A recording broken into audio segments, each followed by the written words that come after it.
Hey guys, welcome back to our channel, Fids of Freedom. Today we're going to talk about areas to fly and why.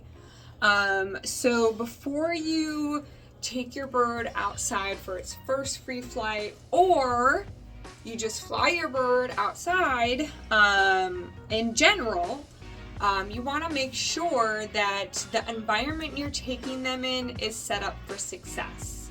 And you, as the handler, or as you as the owner, needs to be aware of what is happening at the place you're flying. So first thing, when you've picked out an area, you feel like it's a good area to fly your bird, the first thing you're going to look for is space. Is there enough space for your bird to learn how to fly in a larger area other than your home or your backyard or in a batting cage? So space is going to be huge, especially because teaching descending for a bird is very hard to do in your home because you do not have an 85-foot tree in your house or in your backyard. Or if you do have it in your backyard, you're not going to have enough space for them to fly into the wind or whatever they need to do. Okay, whether it's most birds, you're going to want them to fly into the wind to land on you. And in your backyard, if you have an 80-foot tree, you probably don't have the space unless you live out in the country, which is amazing. So first thing you want to look for is space. The second thing you want to look for is the playground. Who's flying in the sky? And as our mentor, our coach, Chris Armstrong says, who's up there? Who's flying with them? Are there little birds? Are there birds of prey? Are there ducks?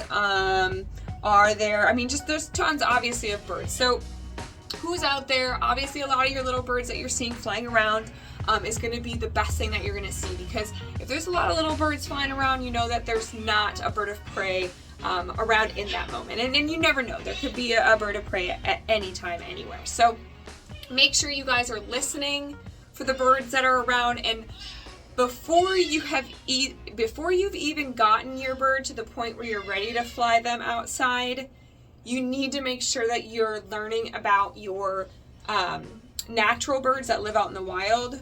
What do they sound like? Who are they? Are they an issue, between my bird, whether you have a small bird, a big bird, whatever it may be?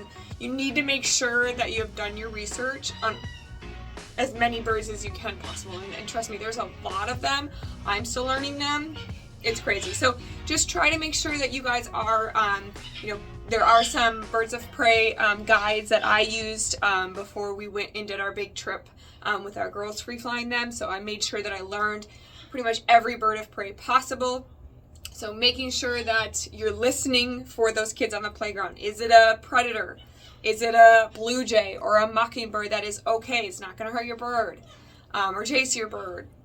It just all depends too on what bird you have. If you have a conure to a macaw, that's a big difference. There's a big range of predators between a little conure to a macaw. So you want to really make sure that you're doing your research on your birds of prey and also the wild birds that are out there. So that's number 3. Number 4 is human activity.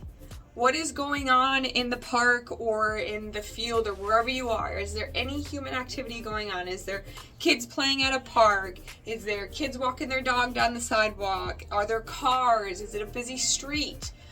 Because that's going to determine, A, whether you fly there or not, or B, where you're going to set up in the park, dependent on where the human activity is spread out.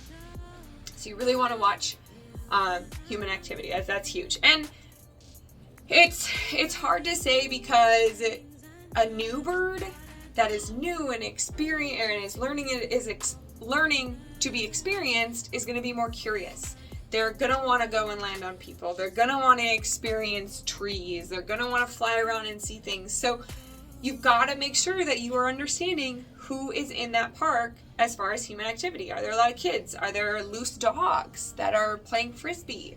You guys really need to be aware of that at 100% of the time. And I'm not saying don't fly your bird with that human activity going on. That's not what I'm saying at all. What I'm saying is be aware of what's around there and know your bird. Can your bird handle all of that human activity?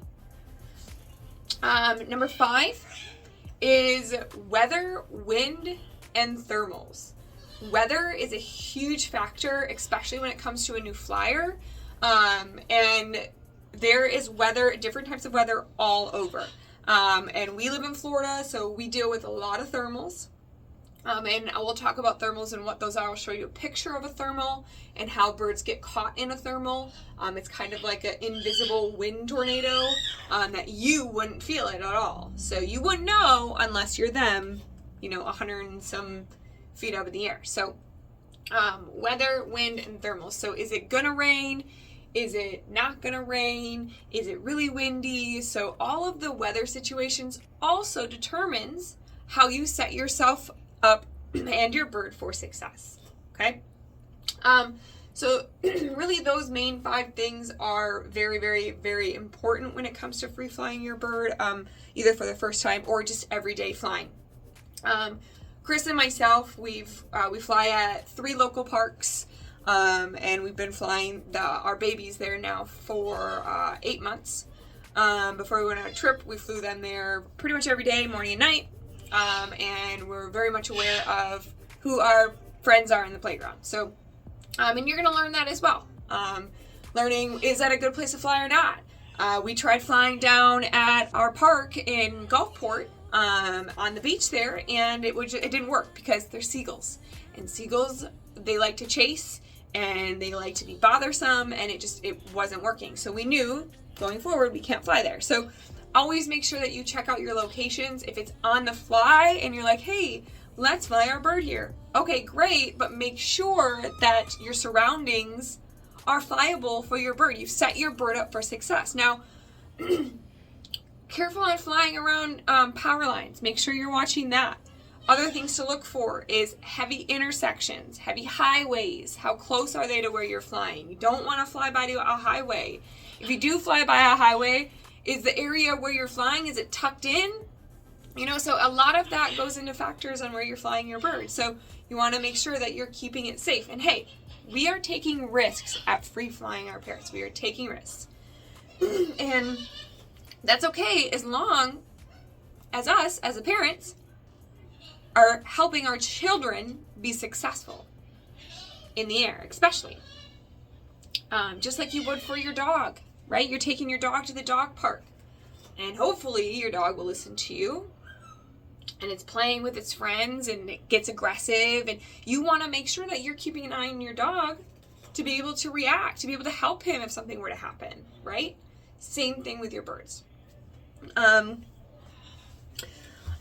That's pretty much it for your areas to fly and why. Another thing too we've learned is if you are flying at your local parks, what we've learned is we've had to set up a orange cone barrier around where we're stationed and set up, only because sometimes our birds will get curious, and they tend to fly to people that are watching, taking pictures. So if you set up an orange barrier, letting those past human activity know, hey, this is where we are, please don't pass those barriers. Also, if they come up to you and around your barriers, please immediately let them know to wave their hands if they come to fly at them and duck. Okay, you do not want your birds that are in training or even in general landing on other people. And it is hard to avoid, but it does happen. And as long as you can try to control it from the beginning, then it's going to be more successful for you, your bird, and the human checking it out. So again, if you have any questions, you guys, please let me know. I am definitely here to help you out. I don't have all the answers. I'm still learning myself. I have a great coach, Chris Armstrong. He's fantastic. He owns Percy Wings. Please definitely check him out as well. And like and subscribe. So please, we'll see you back. And if you have any requests or any recommendations you want me to talk about, please let me know in the comments below, so that way I can bring anything up that you want to talk about. So, all right, guys. Well, you guys have an awesome day, and it is Halloween today, so happy Halloween. Bye.